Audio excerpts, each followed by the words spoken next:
Ladies, gentlemen, and children of all ages, we present to you the very, very green, spectacular television program, Plants and Their Friends.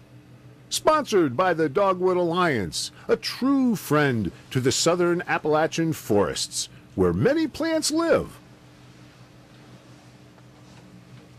Okay. Hello, plant lovers. I'm Robert here today with my friends Sandy and Alan. We are here to speak about medicinal plants from our forest. You'll remember that last week Scott, a Southern Appalachian activist for the Dogwood Alliance and our current sponsor, said about the need to protect our Southern Appalachian mountain forests. One of the reasons is many of the medicinal plants, trees, and fungi come from the forest, and we'll define that in a second. This medicine is available to those who learn the language of the forest or are able to purchase well in your health food store. I welcome Sandy Ford, Alan Muscott here today. So our topic, medicinal plants from the forest, is a delicious topic for this show. Sandy, why don't we start with you? And those people out there who want to take notes, please go get your recycled paper, and we'll start talking about how we can safely eat medicinals for our benefit. Sandy, thank you for being here. Hi, Robert. Thanks for having me. So we have we brought some examples of plants today. And I think one of the main things you just brought up, well, you brought up a couple of good points. One, there's many different reasons about protecting our forests here. And one of the main reasons is that we have one of the most diverse plant populations in the country. A lot of people don't realize that. And not only diverse plant populations, but one of the most diverse medicinal plant populations in the country, in the western North Carolina. And then you also brought up the issue of learning how to harvest them safely. And that's probably the number one thing when I take people out on walks or doing plant identification is to stress that. And that's not something that you learn overnight. It's something that, as Alan likes to say, the best way to do that is not from a book, but from other people actually physically showing you them going out doing plant harvesting that way. Do you want to comment on that at all? Yeah, especially with mushrooms. Sure. Right. Let's go ahead and hit on some of those specific parts about, is it really necessary to cook it? Let's start off with that one and move right into the kind of hunting that people can do.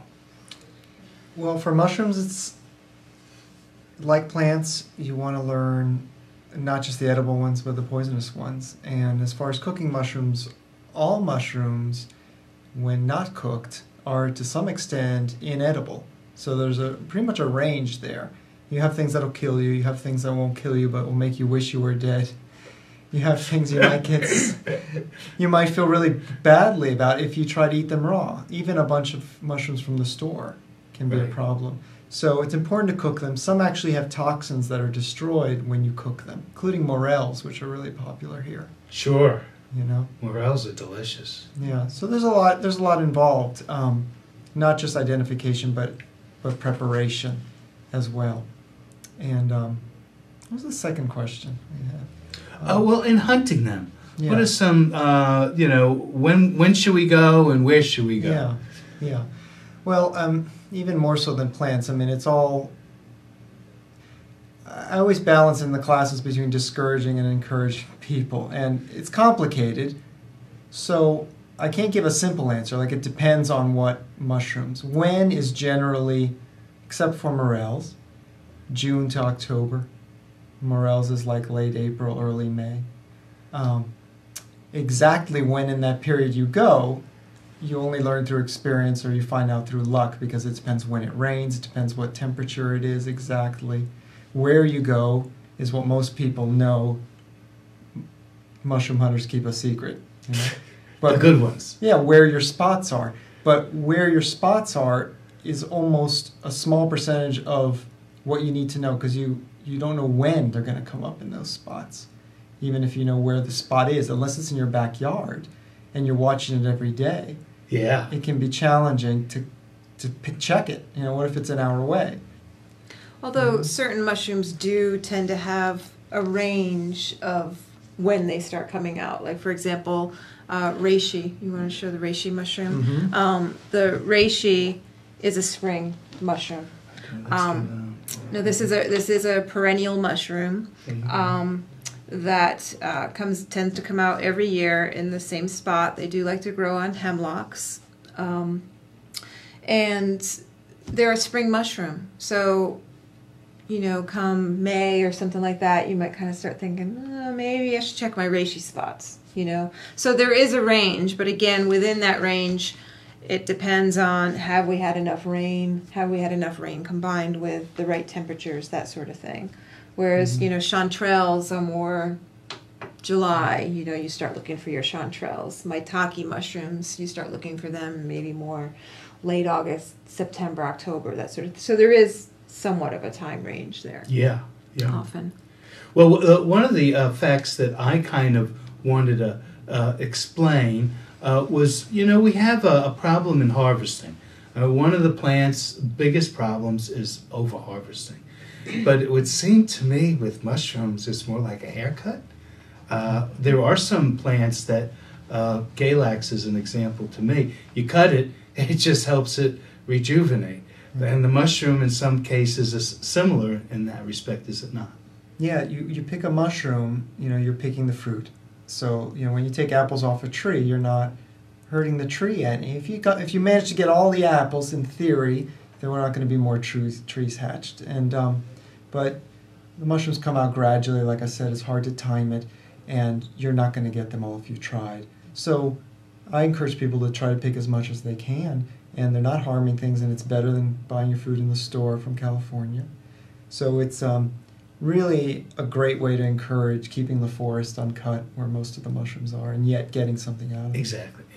And I mean, you do hear of issues, say out in California. I mean, mushroom hunting is big in California. It's very big in California. And there are certain mushrooms that do grow on the ground, and that fruit, again, is what's called the fruiting body, what we see above ground. But what is underground is really the life of the mushroom. And there are areas that people aren't harvesting sustainably. They're raking the ground. They're disturbing the fungus that's living in the ground. So there can be issues, but like with any type of sustainable wildcrafting, there doesn't have to be issues there. So it's doing it intelligently and consciously.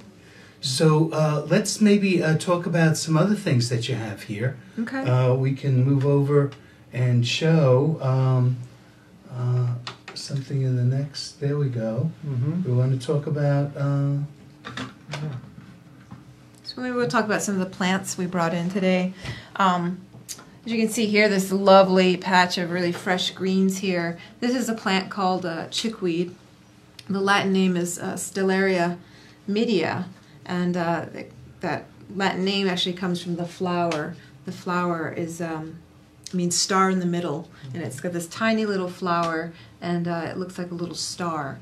Now this is a cool weather plant. It doesn't like hot weather, so this is a plant that you'll often see early in the spring. It's one of the first spring greens, wild spring greens that comes out, and it reseeds itself. Is basically how its life cycle keeps going. So often, again, it will come out in the spring, go through its life cycle, reseed itself, and then in the fall, again, there'll often be another crop coming up. I think we're seeing it this time of year because we've had such a mild winter so far that we're still seeing some of the wild greens. I mean, I saw some violet flowers and some dandelion flowers the other day, which is not typical for this time of year. But we've had a very atypical climatic year. Why would we want to eat this plant? This plant is incredibly nutritious. You can eat the whole above ground parts of the plant. So this has been clipped off probably at the base of the plant. at the ground. It kind of does grow in these sort of matted areas, and you can see it gets about this tall or so. Yeah. Sorry. Right. And so Alan probably just took some scissors and kind of clipped that off. Super nutritious. It's high in vitamins A, C, and E.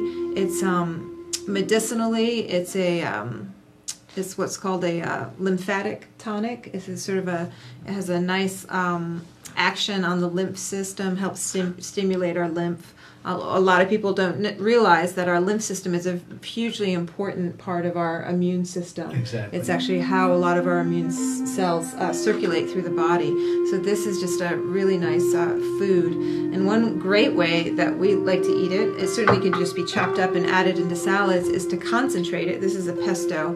This is a chickweed pesto that we made. It's made just with a regular old pesto recipe, but you can exchange, instead of basil, you can exchange some of the wild greens for it. So you might either do half basil, half chickweed, or full-on chickweed, or one of my favorites is actually chickweed combined with violet leaves. Makes a really great pesto. So super nutritious, and anyone who's ever made pesto will realize that you use a lot of greens and it's really concentrated. So it's a super concentrated, nutritious food. Alan's gonna Demonstrate. I don't know if you can see Alan eating, but he's going to demonstrate our delicious pesto here. Back to the camera here. Stop. There we go. I've got to pull us back a little bit. So some other things we have here. Just pull us back. No, with your... Right. Let's do a little rearranging here. Some other wild greens and foods that Alan harvested today are, Alan, you want to hand up the dandelion greens. So good old-fashioned dandelion greens. Probably one of the easier plants for people to identify in their own backyards, although there are some lookalikes. Nothing poisonous that I know of, but they won't be exactly a dandelion green. So these are the greens of the plant. The whole dandelion plant is actually edible. The root, the leaves, the stalk, and the flowers of dandelion are edible. But again, the leaves are extremely nutritious, very high in potassium. These are a great food for anybody that has to take any type of prescription diuretics, leach potassium from the body. So this is a great supplement. They also have a slightly bitter taste to them, and that bitter taste is actually quite important in our diets, and it's very lacking from the American diet. Exactly. That actually taste of bitter stimulates our salivary glands. It stimulates digestive secretions. It gets our digestion flowing. So this simple food that probably just about any of us have right in our yard is a digestive powerhouse, really. Dandelions have what's the top ones that they have? A C and A, C, I believe E, potassium. Potassium, that's the other one. Very high in potassium. Very, very important, especially for using the potassium with the other minerals in your body. Do you want to talk about the garlic grass? Yeah, I'm more We can come back into of a foodie, and this is my preventative medicine. I don't know all the numbers and the science, but I eat as much of this wild as I can. Plus, it's free, and it's very fresh. This was right outside the studio. This is garlic grass, wild chives, wild onion. A lot of names for it because it's in your grass. Probably it's all over the place. You always notice it being taller and thinner than probably the grass in the lawn. But the way to definitely know what you have is if you break a piece and you smell this, it's going to smell like garlic. Yeah. strong. In fact, you can come across a little patch and go, and without even breaking anything, or and get a whiff of it. And I didn't dig it, but if I had gotten the rest of it, you'd have little bulbs here, and you'd look like chives, and you could use those little bulbs for flavor. And it's in the same garlic. It is in the garlic and onion family. It's just a wild version. And make sure you just have that smell. That's your way to keep safe with it. Yeah, and this particular one is called garlic grass because even though it looks more like a chive, it actually does smell like garlic. So it's related to garlic that way. Mm-hmm. Great. Okay.